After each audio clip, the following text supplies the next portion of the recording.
everybody. My name is Juliana Blischak, and I'm a registered dietitian with Sodexo at University Hospitals. I'm Anthony Verona. I'm the culinary director with Sodexo at UH as well. Yeah, we're thrilled to be here with you guys today, celebrating women.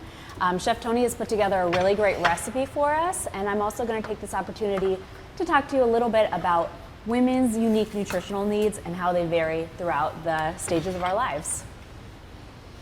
All right, so what are we going to learn today?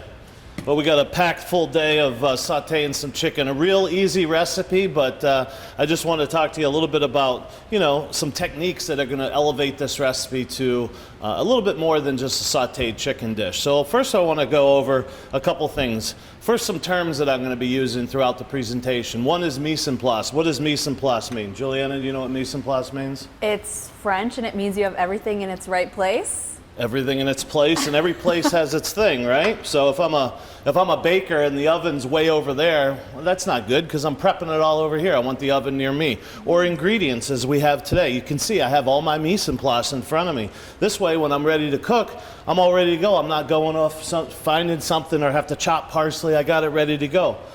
So you're going to learn that, mise en place. So you learn that. Sauté. What does sauté mean? It means to jump in French. So we really want to talk about how we're going to heat this pan up so when we add that chicken, it's going to be sizzling and jumping in the pan. That's important to get a good sear. What is a sear? Sear is caramelization, or the sugars and the natural sugars in the chicken and the spices are going to come out. It's going to get this beautiful little crust on it, and that's going to elevate this dish tremendously. So what is this dish? This is a Moroccan style sauteed chicken breast with a Moroccan couscous. What makes it Moroccan? Well, right here I made a mixture of some allspice, some granulated garlic, some cumin, some granulated onion, and I think that's it. And we're going to pound that into the chicken. I'm going to show you that in a little bit.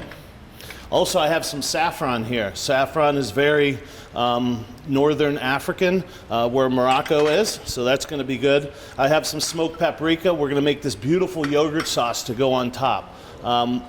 Typically they'd use a little bit heavier, but we're using a light yogurt to keep this nice and light. And I think this is a really healthy dish as well, isn't it? Yeah, definitely. Yeah. Some salt and pepper, some toasted almonds. Toasting those almonds are really going to bring out the natural flavor. I have some golden raisins here, golden raisins, a little bit of cherry tomato, that's kind of my spin, some fresh parsley, some lemon.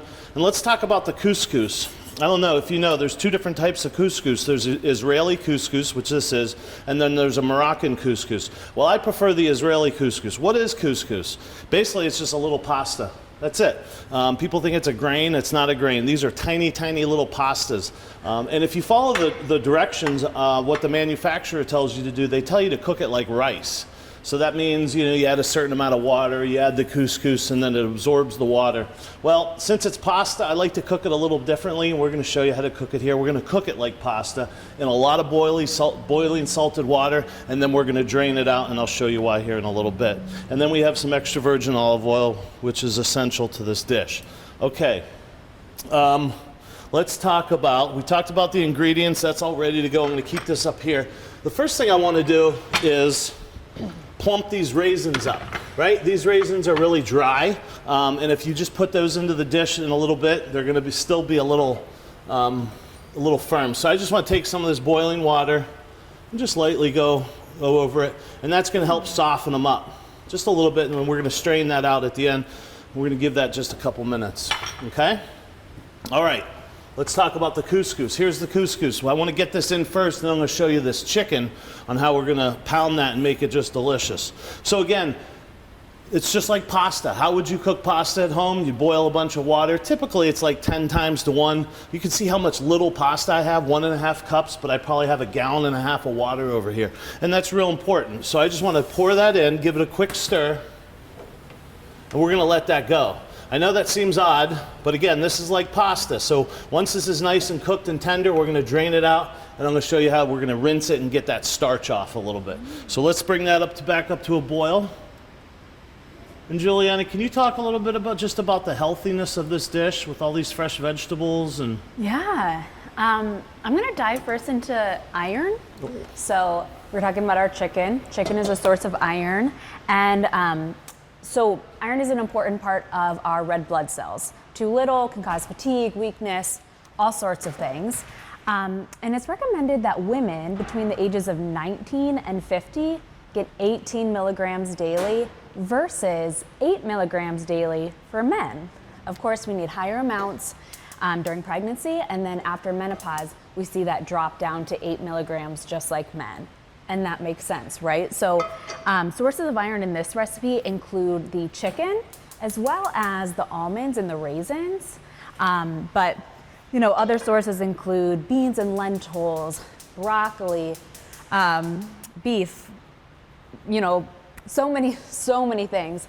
If you want to increase the absorption of the iron in your body, pair your iron foods with foods that are high in vitamin C, and that'll help the absorption.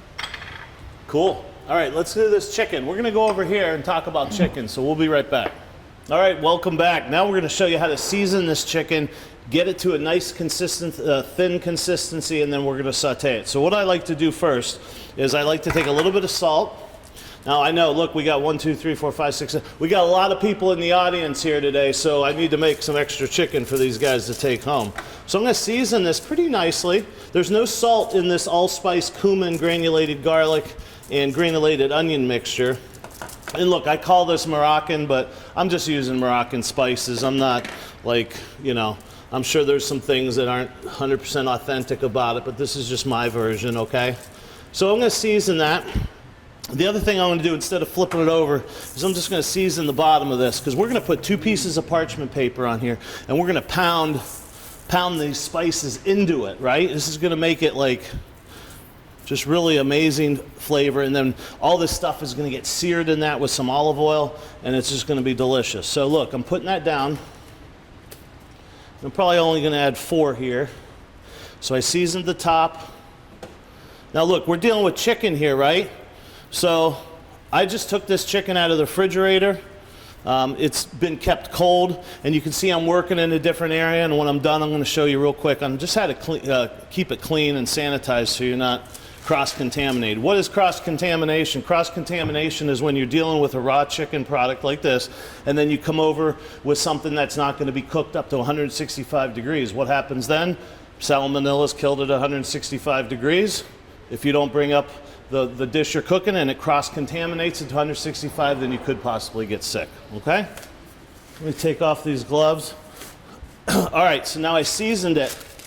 And now I'm gonna just take this rolling pin and I'm pounding those spices into it and making it a little bit flat, because you know how a chicken breast is. It's got that kind of tapered edge to it, okay? I'm gonna give it a look here, look-see real quick. You can see, I don't know if you can see that, but how those spices are kind of pounded into there.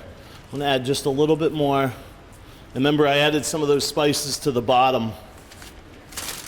We're just gonna give this another little, real light. You don't wanna smash it to death, but you can see now it's all nice and even, okay?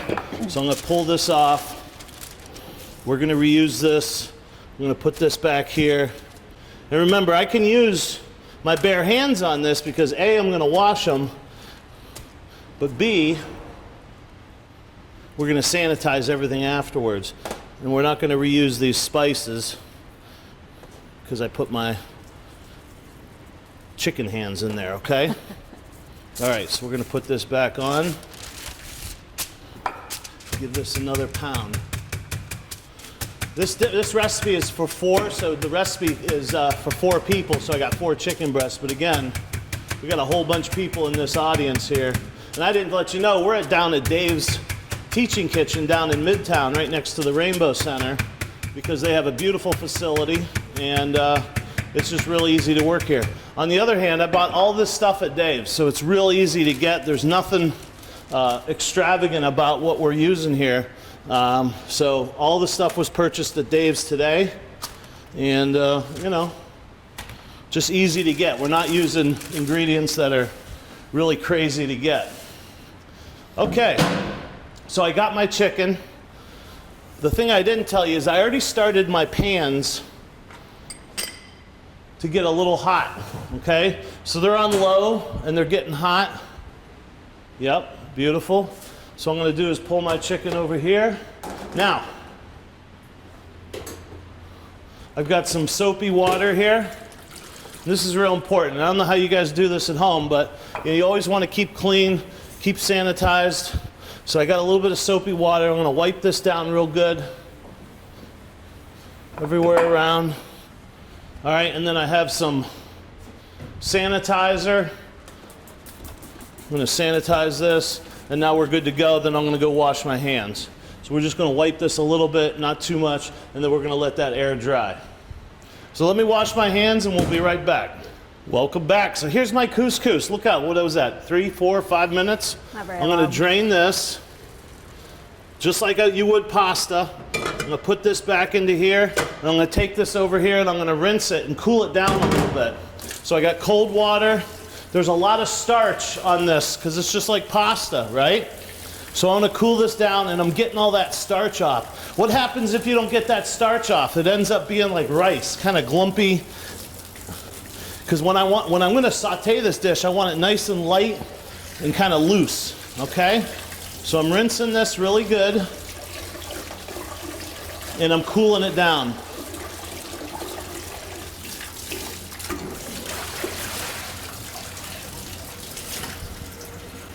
All right, so it's nice and chilled. Then I'm just going to put this right back here just to let it drain the rest of the way. Put it over here out of the camera, okay? Okay. Now, here's our chicken. I'm going to put a glove on because I'm going to touch this.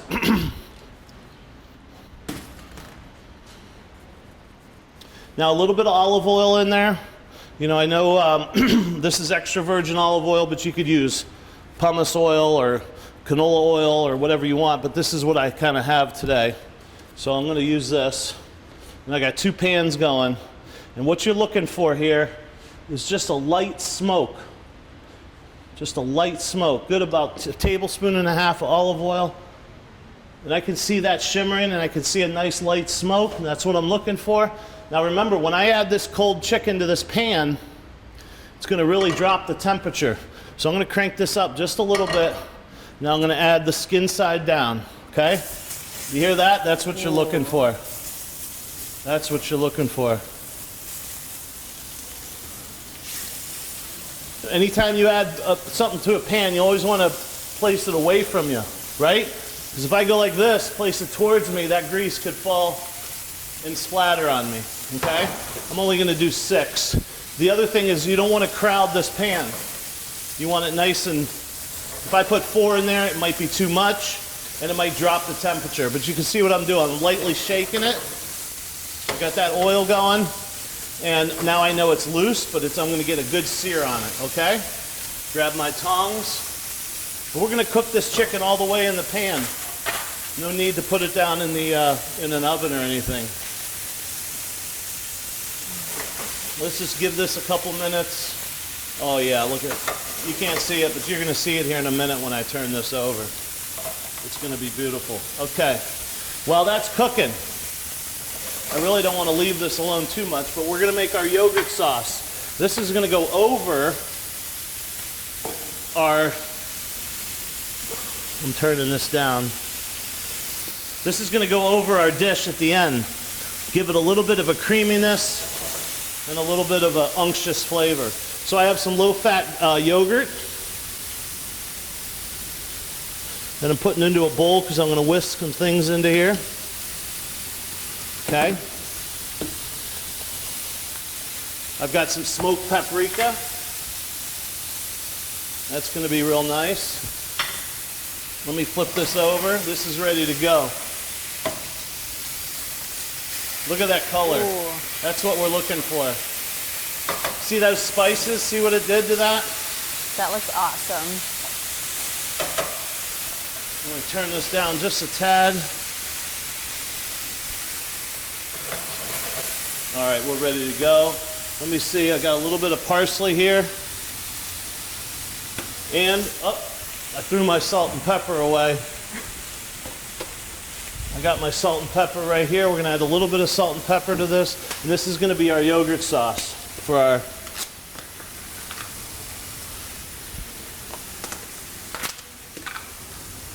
Just a little bit. We're gonna mix this together.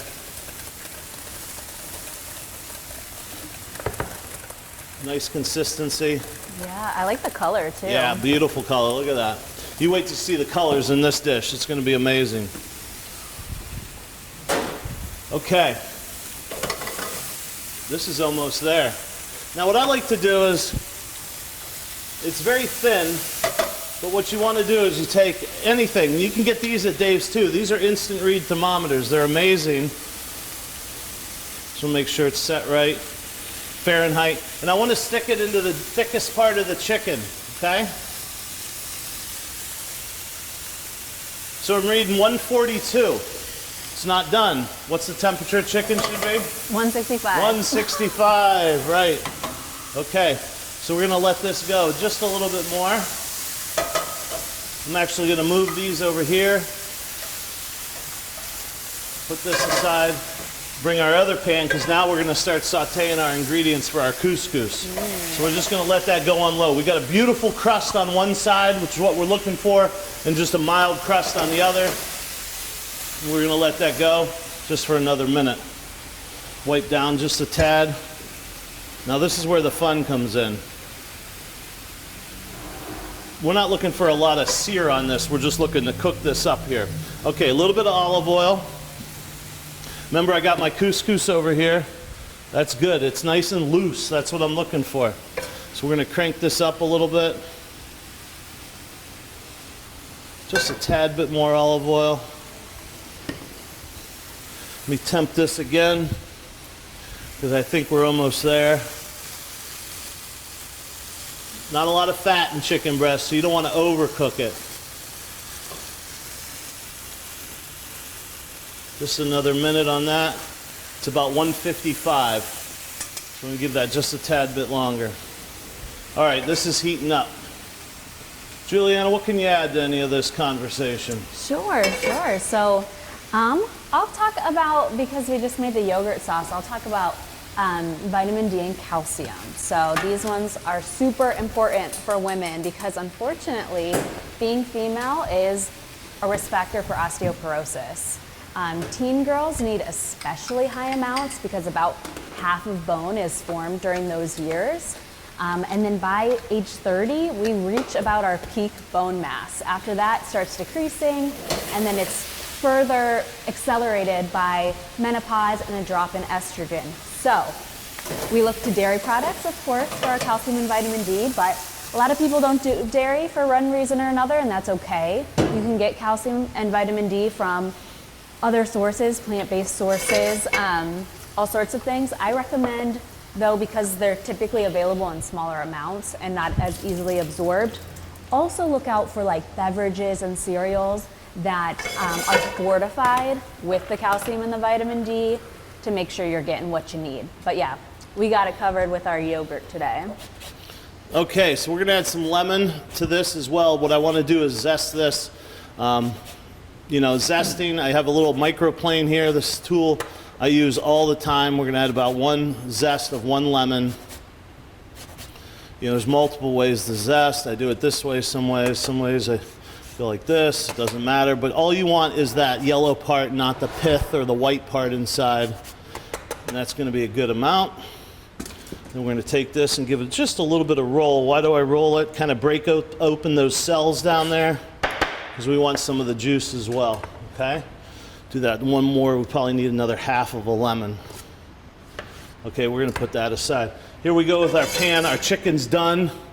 I'm gonna put our chicken over here just to let it rest, right? Just like with any other meat, you wanna let meat rest for a little bit. Obviously, the smaller it is, the less time you let it rest, but this, we're just gonna let it rest till we're almost done, okay? So I got my pan going. I'm gonna add my tomatoes. I'm gonna add some of my raisins, my almonds. I'm gonna add some of my parsley. I'm gonna add my lemon zest. And I'm gonna add some of my Moroccan spice right to that oil. Why do I add it right to that oil? These spices are oil soluble. So what happens is when you add it to the oil, they bloom and they get real vibrant, okay? The other thing I want to, this isn't in the recipe, but I want to show you this. Look at this. That's all good stuff. I hate to lose that, so I'm going to put that there, and I'm going to add a little bit of lemon juice to that pan. Why? Just to what we call deglaze, get some of that juice off, get some of those brown bits on the bottom off. And this will be, typically I'd add the juice right to the couscous, but I'm going to deglaze that and add that to it, okay? I would never think to do that. Well, you look at all that good stuff. The other thing I have here is saffron, okay? I'm going to add a little bit of saffron to this. You look at what this does to this dish. Look at that. Look what it just did. Look at the beautiful color. Wow. Got those almonds. I think it needs a little bit more almonds. I might as well add all the rest of the ingredients. And we're going to add the rest of the parsley. And we're going to heat this through. This is what we want. See this? Scrape that up. That's all good stuff. I'm going to add another lemon.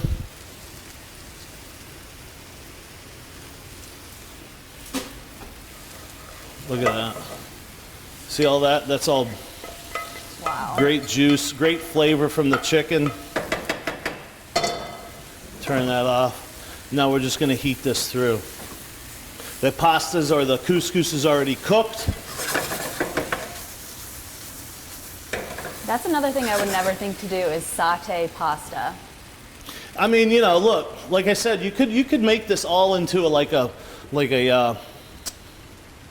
rice dish, but I just think it's a lot looser. It's just, I don't know, that's the way I like it. So we're gonna give this a taste. Good lemony. Needs a little bit more salt, a little bit more pepper,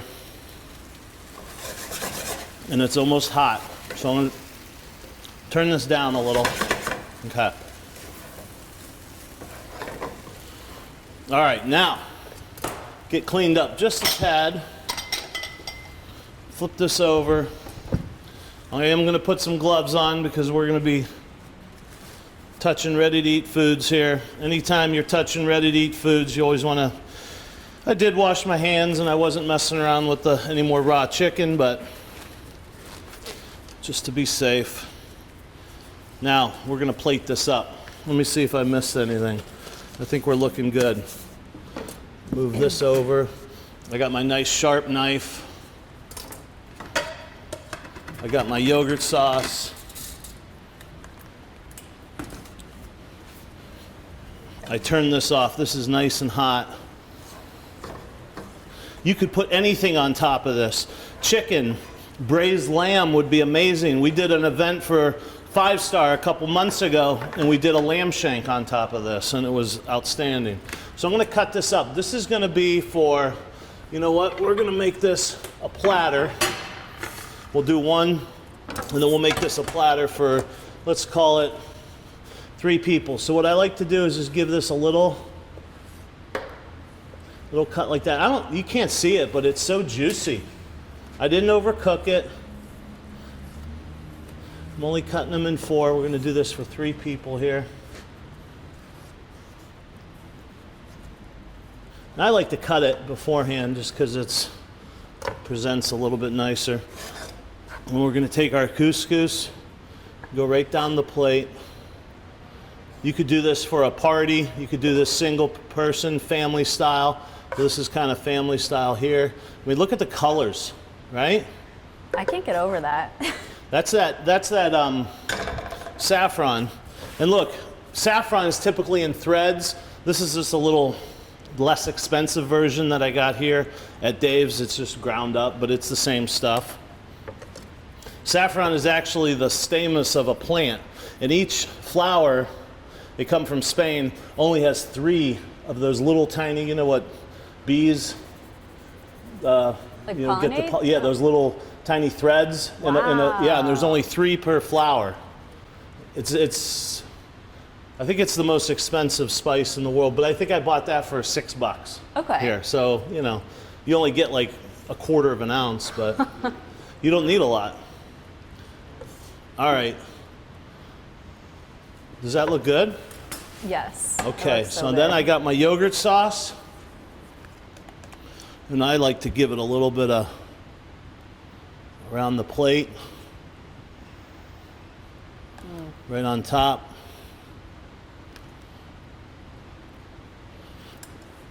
Hit it with just a little bit of parsley.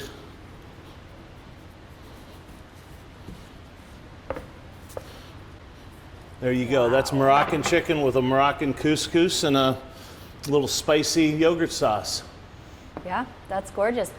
I will finish us off with just one last vitamin that I wanted to talk about that's important for women.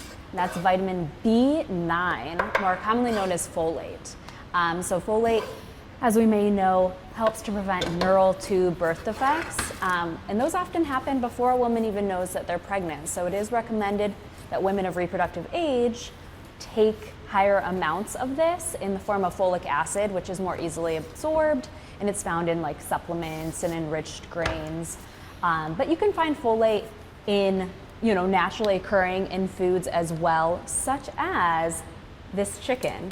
I've been amazed just looking into this. Like, I think chicken, I think protein, but it's got a lot more going for it than just protein. So there's a lot of amazing nutrients in this dish. I hope you guys learned something. I feel like I learned so much from Chef Tony today, and we hope you try this recipe at home. Yeah, thanks for joining us.